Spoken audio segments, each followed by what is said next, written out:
Halo Sister Siti, saya mahasiswa dari Universitas Muhammad Husni Tamrin. Hari ini saya dinas pagi dari jam 7 sampai jam 2 siang. Saya akan merawat ibu selama di rumah sakit ini. Nama ibu siapa? Nama saya Dea. Senang ibu dipanggilnya apa? Dea aja, suster. Baiklah ibu. Ya, bagaimana keadaan ibu hari ini? Baik, suster. Ibu Dea, bagaimana kalau kita berbincang-bincang tentang suara yang mengganggu ibu dan cara memantau suara-suara tersebut? Apa ibu Dea bersedia? Iya, suster. Baik, berapa lama ibu mau berbincang-bincang? Bagaimana kalau 20 menit? Iya, suster. Ibu mau berbincang-bincang di mana? Di sini saja, sus. Baiklah ibu, kita akan berbincang-bincang di sini ya. Apakah ibu Dea mendengar suara tanpa ada wujudnya? Iya, suster. Saya percaya ya ibu mendengar suara tersebut, tetapi saya sendiri tidak mendengar suara itu. Apa yang dikatakan oleh suara yang ibu dengar? Pokoknya suaranya itu buang anakmu gitu terus, sus. Saya sampai ketakutan dan bingung suara itu dari mana. Apa ibu mendengar terus-menerus atau di waktu tertentu? Siang hari setelah makan, sus. Berapa kali dalam sehari ibu mendengarnya? 3 sampai 5 kali, sus. Iya, tiap hari. Ada keadaan apa suara itu terdengar? Apakah pada waktu sendiri? Iya, sus. Saya sedang duduk di kamar setelah saya selesai makan. Apa yang ibu rasakan ketika mendengar suara itu? Bagaimana perasaan ibu ketika mendengar suara tersebut? Saya merasa kesal ketika mendengar suara itu. Iya. Kemudian apa yang ibu lakukan?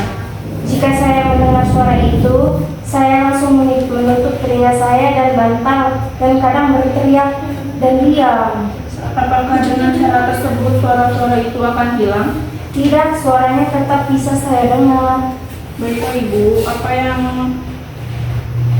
dialami itu namanya halusinasi. Ada 4 cara untuk mengontrol halusinasi yang ibu Dea alami, yaitu menghardik, minum obat, bercakap-cakap, dan melakukan aktivitas.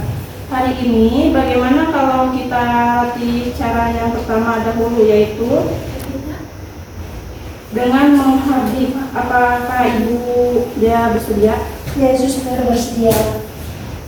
Bagaimana kalau kita mulai ya? Saya akan mempraktekkan dahulu, baru ibu mempraktekkan kembali yang saya lakukan. Begini bu, jika suara itu muncul, katakan dengan keras, pergi, pergi, saya tidak mau dengar. Kamu suara palsu, sambil menutup kedua telinga ibu, seperti ini ya bu. Coba sekarang ibu ulangi lagi seperti yang saya lakukan tadi. Jika saya mendengar suara itu, saya katakan, pergi, pergi saja, tidak mau dengar kamu suara palsu.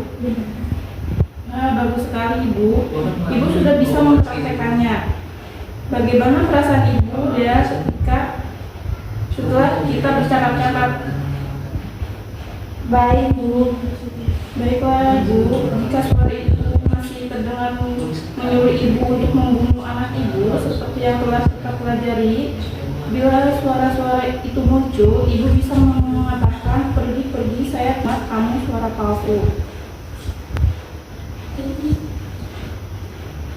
Ibu lakukan itu sampai suara itu tidak terdengar lagi ya ibu.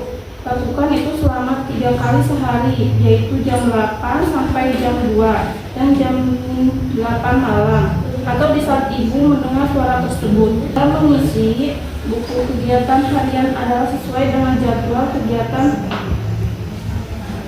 harian yang telah kita buat tadi ya ibu. Jika ibu melakukan secara mandiri, maka ibu menuliskan di kolom M. Jika ibu melakukannya dibantu atau diinginkan oleh keluarga atau teman, maka ibu buat di kolom B. Jika ibu tidak melakukannya, maka ibu tulis di kolom P. Apakah ibu mengerti?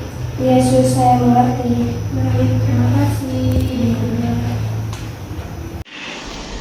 Selamat siang ibu. Siang, Sus. Perkenalkan, nama saya Siti Rahmana.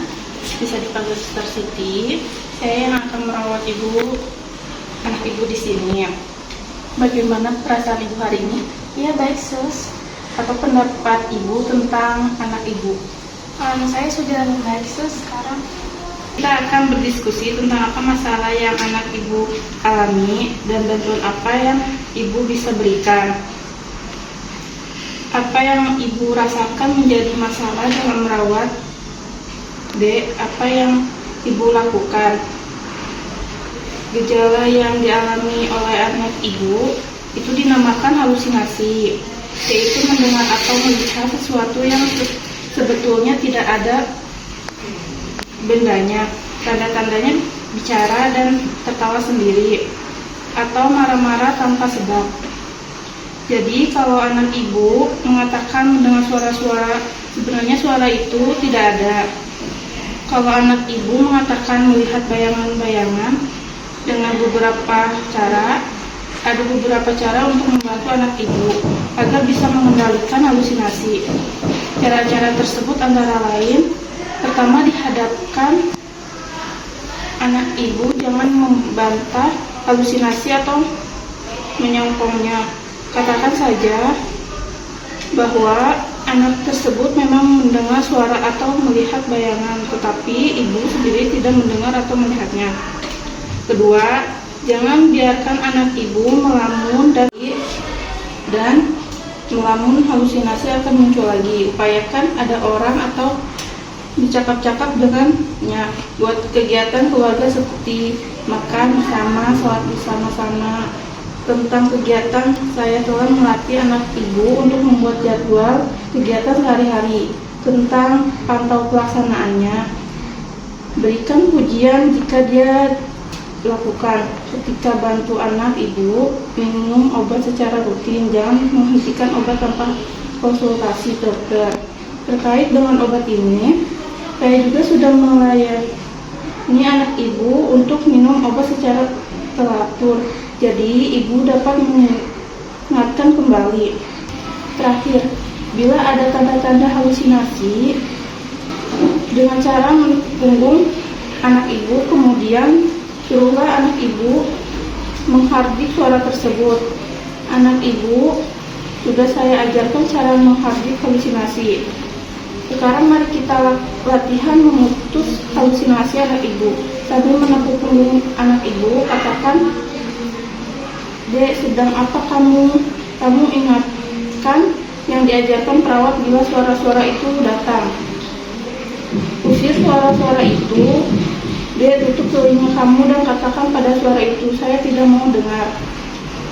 Dek, sedang apa kamu? Coba sekarang tutup telingamu dan bilang saya tidak mau dengar. Begitu sus.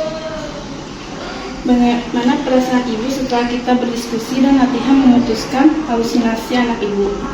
Sekarang saya jadi lebih tahu dan lebih tenang agar anak saya lebih membaik sus. Bagus sekali ibu. Bagaimana kalau 2 hari lagi kita bertemu untuk mempraktekkan cara memutus halusinasi langsung di hadapan anak ibu? Jam berapa kita bertemu? Jam 10 boleh sus. Baik, sampai jumpa besok ya ibu. Iya, terima kasih sus.